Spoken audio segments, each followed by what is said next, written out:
a woman, was pushed to the ground by her own father in front of everyone. But in that moment, someone stepped forward from the crowd not just to watch. He lifted her up, carried her, and wrapped her in care along with her past. This is the story of how a stranger changed a life, of quiet courage born from fear, shame, and being lost, and maybe of the simplest form of love. By the way, we noticed something small. Most people who watch these stories aren't actually subscribed to the channel. Maybe we get caught up in the moment or just forget to hit the button. But your support truly helps us keep creating stories like this. If this story moved you, don't forget to like the video, share your thoughts in the comments, and subscribe to the channel. The noon heat of June felt like a heavy blanket stuck between the earth and the sky. In the stone-paved square at the edge of town, there was a tension, like people had gathered without quite knowing why. The silence was as clear as a bell. It was the shared tension of standing on the edge of an event. Everyone waited without looking at each other. Some had come to witness, others just to judge. Alina Weber was standing there. She was 22, but her face had aged 10 years in the last 6 months she'd spent in her father's house. Her dress was wrinkled, and her body seemed to shrink beneath the hands she held over her stomach. It was as if shame had taken a physical form and grown inside her like a tumor. Her hair had come loose from its braid, falling over the side of her face. But her eyes were on the ground. She didn't have the strength to look at the people in the square, at her father, or at the sky. The man standing behind her, Hans Weber, was not just a farmer. He was a disciplinarian who saw his beliefs as the word of God, trying to shape his daughter's life with quotes from the Bible. Now his fist was in the air, and his voice had silenced even the birds in the square. "She committed adultery," he shouted. "With no marriage, no bond before God." His eyes blazed, fingers pointed toward the sky. "This child is no longer of my blood." No one moved. A blacksmith froze mid-grip on his hammer. An old woman had left her sewing needle hanging in the air. Even the children were quiet. Everyone was waiting for when the girl might try to run, for when the father's anger would end. But Alina didn't run. She knew what running cost. She'd tried before, and the mark from the nail she stepped on that night, while running barefoot through the muddy roads under moonlight, was still on her foot. So she just stood there and waited. What happened next was faster than anyone expected. At the height of his rage, Hans stepped forward and kicked his daughter without hesitation. It was a heavy, angry, humiliating blow. Some in the crowd closed their eyes, but no one said anything. When Alina's knees hit the ground, the sound echoed through the square. Her breath was knocked out, but she didn't scream. She just collapsed, her hands wrapped around her stomach like a shield. She didn't even try to stay upright. Then, one of the shadows at the edge of the square moved. There were footsteps, firm and steady. Each step cut through the dreadful silence of the square. The man was tall, sunburned, and his eyes were filled with dark thoughts. No one really knew where he'd come from. Someone in the crowd whispered, "That's the doctor. Daniel. Dr. Daniel Roth." People said many things about him, but few knew the truth. Some said he came back from war. Others said he never went. He was the town doctor, but not someone anyone truly knew. He was quiet, didn't attend weddings, didn't go to church, but if someone was hurt, his was the first door knocked on. Daniel knelt without a word. Alina was still on the ground, pale, silent, hurt. The man placed a hand on her forehead, checked her pulse. With his finger, he gently brushed the hair away from her face. Every move was like it had been trained to avoid harm. Someone in the crowd whispered, "Does she have a pulse?" Daniel just said, "She's alive." But his face said other things. When he lifted her from the ground, he carried her like a feather. Alina's head dropped to his shoulder, like a child resting against a father's chest. No one objected, not even Hans. His rage seemed to hit a wall and fall flat against the quiet resolve of this stranger. Daniel kept walking, cutting through the square. The crowd silently made way. And right then, Alina opened her eyes for the first time, just for a moment. But her eyes locked onto Daniel's face. There was no trust in that look, but there was also no longer complete hopelessness. The doctor didn't take her to the clinic. He took her to his home, a small cabin no one ever visited, its garden overrun with weeds. Curtains drawn, porch creaking, but the inside smelled of lavender and boiled water. It was a house where silence had become a refuge. Daniel laid her in bed and lit the lamp. Then, without asking a single question, he sat by her side. Alina didn't sleep that night. Her eyes were open, staring at the ceiling. But not from fear this time. That night, no one questioned her. No one shamed her. For the first time, silence didn't feel like punishment, it felt like kindness. When morning came, Daniel was still there. A cup of tea in hand, eyes on the window. Just his breath, the soft sound of the wind, and now and then, the murmur of a dog. The world outside kept turning. But inside, something had stopped. Maybe time, maybe pain, or maybe everything had just begun again. Alina opened her eyes as the first light of morning poured into the room in a soft gray beam. The ceiling was wooden, and the light slipping through its cracks felt like it came from another world. For a moment, she forgot where she was. Her body still hurt. Her left rib throbbed with every breath, and the burning sensation low in her stomach reminded her it was still there. But this time, there wasn't a man yelling behind the walls. No footsteps behind doors to count in fear. She lay still for a few minutes, then slowly sat up. There was a weight on her chest, but she could breathe. She glanced around the room. Nothing was fancy. No lace curtains, no framed photos. But everything was clean, in its place. Warmed water, a freshly washed blanket folded nearby, fresh lavender drying in the corner. This wasn't just a house. It was a refuge built with intention. The door creaked slightly. Daniel came in holding a cup of tea. His eyes were tired, but his gaze was steady. "Your fever's gone down," he said softly. "You should rest today." Alina nodded. She didn't say thank you. The words were still stuck in her throat. But Daniel didn't seem to want thanks. It looked like he expected nothing in return. By noon, Alina tried to walk a little. The house was quiet, but outside was full of life. In the garden, mint, thyme, and wild carrot were growing. The smell of the soil reminded her of those rare good days from her childhood. As the wind brushed her skin, her eyes welled up. When the child growing inside her moved, she paused. She placed her hand on her stomach. "I'm still here," she whispered. Maybe to herself, maybe to the baby. Daniel was working in the backyard. He was dragging a heavy wooden crate. Alina didn't go to him, but she watched. Every move he made was deliberate. Not rushed, not lazy. Not rough, not soft. As if he, too, was carrying something fragile but wasn't telling anyone. That evening, they quietly ate soup in the same room. Daniel didn't speak. Alina didn't either. But this silence wasn't like the one in Hans's house. This one didn't press on the wound. It soothed it. When night fell, the wind picked up. Rain began pounding on the roof. Alina sat in a shadow, under the flickering light of the lamp. She held a blanket. Every stitch was crooked, the threads were worn. But it was warm. And when she wrapped it around herself, for the first time, she felt protected. That's when it happened. A hard knock on the front door. Daniel stood up quickly. Alina flinched. Her heart thudded in her belly. Footsteps followed. Then a man's voice, deep and commanding. "Doctor, open the door." Now, Daniel stepped closer to the door, cracked it slightly, and looked out. The man was broad-shouldered, wearing a dusty coat. Behind him was a horse, and farther back, 2 more men. They all seemed like they had come from Daniel's past. But Daniel's face didn't change. "What do you want, Adam?" he said, calm but firm. The man smiled, but it wasn't genuine. "There's talk in town. That Hans Weber's daughter is with you. And pregnant." Inside, Alina held her breath. She looked toward the window but couldn't see outside. She could only hear the rain, the snorting of the men's horses, and Daniel's cold voice. "No one here belongs to anyone." The man stepped a bit closer. "I don't care what you think. Her father wants her back. What's taken with blood is returned with blood, and the town doesn't forget this kind of shame." Daniel didn't close the door fully, but he didn't open it wider either. "She stays because she chooses to. Go tell that to her father." The man stepped back. He smiled again. "Then we'll come back. With more next time." The door shut. Silence. Then the sound of the lock turning. When Daniel turned back to Alina, her eyes were filled with tears, but she wasn't crying. "They'll come," she said. "With more next time." Daniel nodded. "I know, but this is your home now. And this time, you're not alone." That night, for the first time, Alina prayed for herself. Until then, she had always prayed to be forgiven. But now, she prayed simply to stay. In that house, in that garden, in that silence, to grow roots. Days had begun to pass slowly, wrapped in the winds of spring. The house felt like an isolated world now.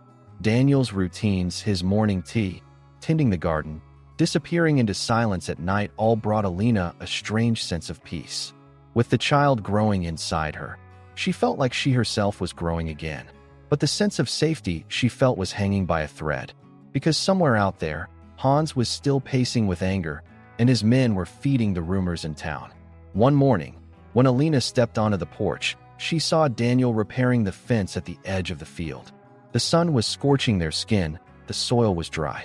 At that moment, the house dog Max, old, all bones, but still loyal, started barking. His eyes were fixed on the horizon. Alina bent down, squinted her eyes to look. A rider was approaching, another one beside him. Unfamiliar faces. Their shirts didn't look like town folk. These were men from outside the town, men who lived by their own rules. Alina ran inside and called out to Daniel. "They're coming," she said simply. He dropped his hammer like he knew exactly what that meant. When the riders got closer, they stirred up clouds of dust before stopping. One of them spoke in a defiant voice. "Dr. Roth, we warned you." The other's voice was colder. "This ends now. Either the girl comes out, or we come in." Daniel stepped in front of the door. His hands weren't in his pockets, but his eyes held no anger. It was like he'd faced this kind of threat hundreds of times before. "This is not a house where anyone barges in giving orders," he said. "There's a sin being hidden in this house," the first man shouted. "And we've come to cleanse that sin in the name of God." Inside, Alina watched everything from behind the curtain. Her hands were clutched around her belly. The baby's movements told her it was uneasy too. Daniel's voice rose once more, but without yelling. "If you try to bring violence here, you'll be facing more than just me, you'll be facing the law. This woman hasn't committed a crime. She's just trying to stay safe." The man leaned forward, as if to get off his horse. But at that moment, Max barked so fiercely that the silence shattered. The dog stepped beside Daniel like a wall. After a brief silence, the men pulled back. "This isn't over, Doctor," they said. "Watch your nights."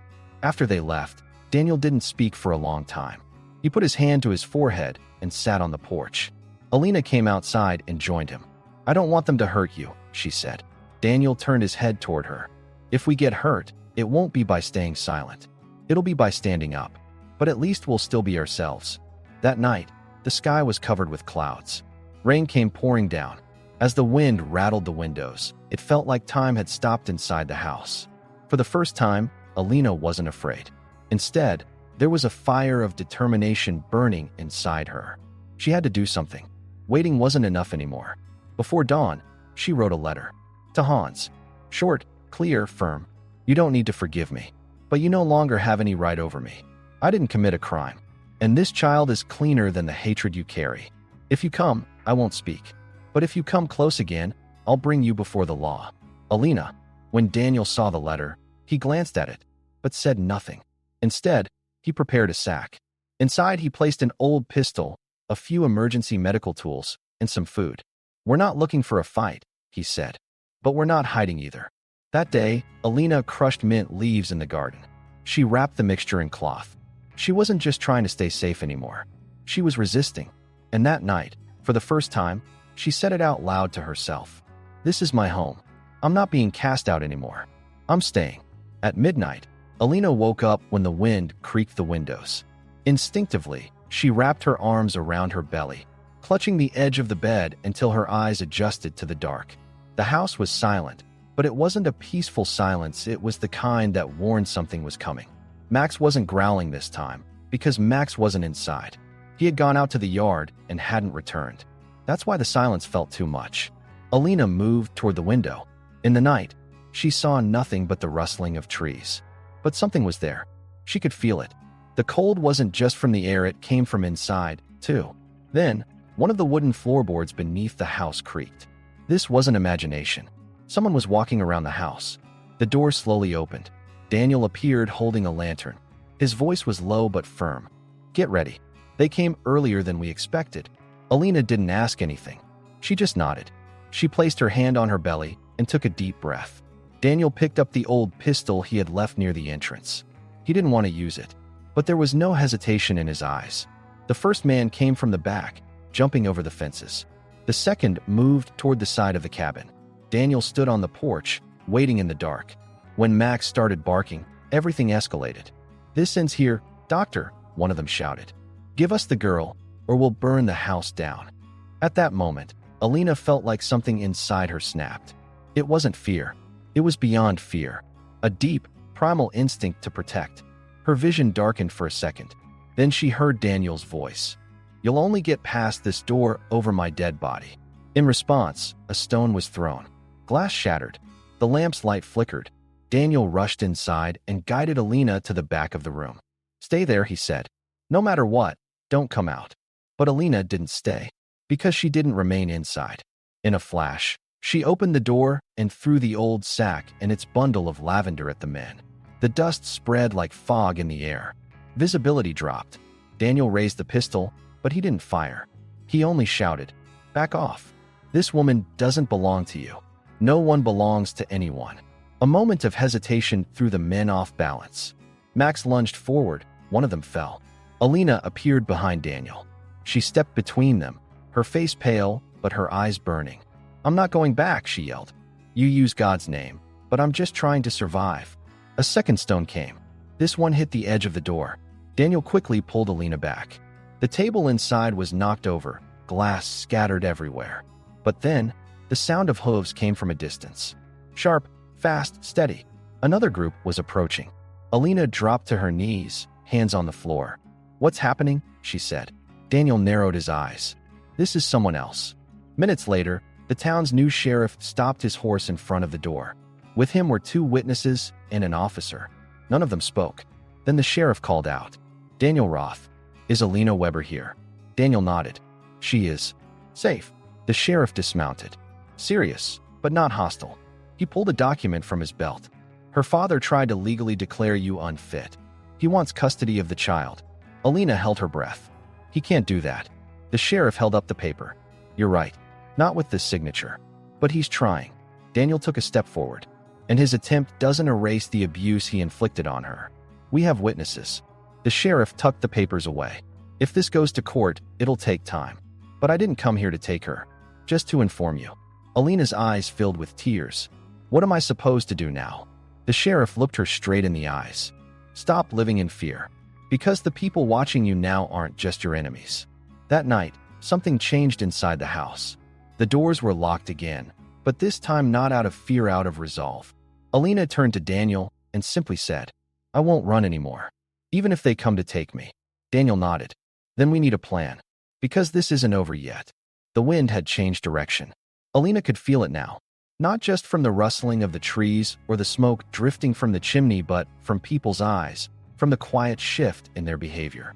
Every time she went into town now, people looked not only at her belly, but at the way she walked with her head held high. Because they weren't just watching a pregnant woman, they were watching someone who no longer obeyed their rules. When Alina went to the town square pharmacy with Daniel, the conversations inside stopped abruptly. Everyone glanced at her out of the corners of their eyes, then quickly looked away. But this time, Alina didn't retreat. As she picked out soap from the shelves, chose sewing thread, and heard the old man at the counter call her ma'am, she began to get used to it. But behind this new respect, there was fear too. Because people don't respect those who carry contradictions within themselves. They stay away from them. In the days after they returned home, Alina began waking up frequently at night. The baby was moving more, sometimes like a punch, sometimes like a wave. In the evenings, when she sat on the porch, Daniel would sit across from her and read aloud from old books. Sometimes Alina had to stay silent, because when she spoke her thoughts out loud, the past would wake up too. One night, when the wind grew strong, she opened one of the old drawers. Buried beneath worn fabrics, she found a photo of her mother. A faded expression, patience and pain in her eyes at the same time. When she held that photo, something snapped inside her. Not the baby her own childhood felt like it was about to be born. Daniel's voice pulled her from her thoughts. "Don't go outside tonight. The town's old preacher came back with your father. I don't know what kind of papers or intentions they're carrying. This time they'll target you too," Alina said quietly. Daniel stood in the doorway. The light from the lamp in his hand lit only half his face. "Not me. Us. And this isn't just your fight anymore." At dawn, as the first light painted the sky pink, Alina awoke with a deep pain in her lower belly. It wasn't like usual, it was deep and instinctual. She placed her hand on her stomach. Whatever was inside no longer wanted to shift positions. It wanted to come out into the world. Sergio Dash, she whispered, but the name got stuck on her lips. No, Daniel. His name was Daniel, and his hand was already on her forehead without a second of hesitation. It's starting, he said. Take deep breaths. That morning, the house breathed with the rhythm of labor. Every creaking floorboard, every cracking wall, every breeze through the window turned into a silent symphony racing against time. Max stood still at the door, as if everyone had taken their place to witness the birth. Daniel didn't act like a doctor, he acted like a companion on the journey. Alina didn't scream, but her eyes were full of rage, pain, and surrender. With every contraction, another brick of the past crumbled. And finally, just before noon, the silence was torn by a newborn cry. In that moment, tears rolled down Alina's face.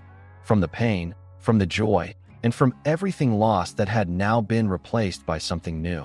Daniel washed the baby and wrapped it in a blanket with a bluish hue, uneven stitches, but crafted with care. Here, he said, meet each other. Alina looked at the baby. Its face was wrinkled, but it was breathing. It was alive. It was the first breath of a life untouched by the dirt of the past, her father's anger, or the town's gossip. What will the name be? Daniel asked. Alina didn't answer right away. She just looked for a long time, then turned her eyes to Daniel. I don't know yet, she said. But this time, no one's choosing it for me. Right then, there was a knock at the door. Daniel quietly stood up. When he opened it, the sheriff was there again, with 2 witnesses and another piece of paper. This time, they came with a court order, he said. Your father filed another petition for custody, and he brought sworn witnesses. Alina slowly stood up, baby in her arms, wrapped in the blanket. Her eyes were teary but firm. We'll take this to court, she said. But this time, I'm going to speak. It wasn't a courtroom, not a church, not even a home, but the people gathered again. This time, in the town square. The same place where Alina's knees had once touched the dirt, where her father's shouts had risen to the sky, where everyone had stayed silent. But this time, everything was different. This time, Alina was standing. In her arms was her son, wrapped in a blanket, and Daniel was right behind her, one step back, but fully present. Hans Weber had never looked at his daughter this closely before. Maybe he never had. This time he had to. Their eyes met, and a father was forced to face the fear he had suppressed for years. Because it wasn't the child she carried that mattered now. It was that she no longer bowed. The sheriff stood among a few townspeople, official papers in his hand, a tense but fair expression on his face. The reason we're gathered here today, he began, is not only to determine the future of a child, but to give voice to an injustice that's been silenced for years. The crowd was large but quiet. Murmurs, barely louder than whispers. Alina stepped forward. Her heart no longer pounded in her belly, it now beat in her chest. My name is Alina Weber, she said. I'm this child's mother. Before he was even born, he was given one name, Sin. But he's not a sin. He was the only thing that kept me alive. Hans snorted. The child was born out of wedlock. There are rules. There is order. Alina didn't lower her head. She didn't look away. You carry God on your lips, but not in your heart. Do you know what God says to a beaten child who stays silent? Nothing. Because you're not the one who speaks for him. Daniel stepped forward, his voice calm but solid as stone. This man kicked his daughter while she was pregnant. There are witnesses. He doesn't want the child to love him, he wants control. This child wasn't born to carry on his bloodline. He was born so his mother could live again. The crowd held its breath. The wind slowed. The silence wasn't filled with anger anymore. It was the stillness before a decision. The sheriff nodded. The court's petition has been dismissed. This child will stay legally with his mother. Hans Weber's testimony has been invalidated due to documented abuse. That is the decision. A murmur spread. No one shouted. No one clapped. But the silence broke. Briefly, like fragile understanding. Then people began to leave, one by one. Their eyes held different things: regret, curiosity, respect. But most importantly, the weight of realizing something had changed. Hans walked away with his eyes on the ground, without realizing what he was leaving behind. That night, the house was quiet again, but it was the silence of peace, not fear. As Alina rocked her baby, Daniel stood at the window. The color of the night was no longer black, it was deep blue. There was something new on the horizon. What will his name be? Daniel asked. Alina looked at the baby. eyes as deep as the ocean, dark but calm. His tiny fingers clutched the edge of the fabric. "Caleb," she said softly. "That name is given to those who make it out of the shadows." Daniel nodded. "He'll be strong." "He already is," Alina said. "He broke as much as I did. But we're still here." Daniel sat beside her in silence. They didn't speak for a while. They just shared each other's presence. After a while, Alina, with Caleb wrapped in the blanket in her arms, walked to the door. She stepped onto the porch. The first light of morning had begun to touch the distant hills. The wind was soft, quiet, and carried no threat. In that moment, Daniel came out the door. He had brought a pillow for the old chair. He placed it behind Alina. Then, without saying anything, he sat next to her. "What happens now?" Alina asked. "Now comes life," Daniel said. "The fight is over, but living is just beginning." At that moment, Max curled up beneath the porch. The sun was rising, shadows were fading, and the house was no longer just a refuge. It was home. The end. We're just a few steps away from reaching our first 1,000 subscribers, our growing family. From the bottom of our hearts, thank you to everyone who's brought us this far. With your support, we grow stronger with every story. If you haven't subscribed yet, now is the perfect time.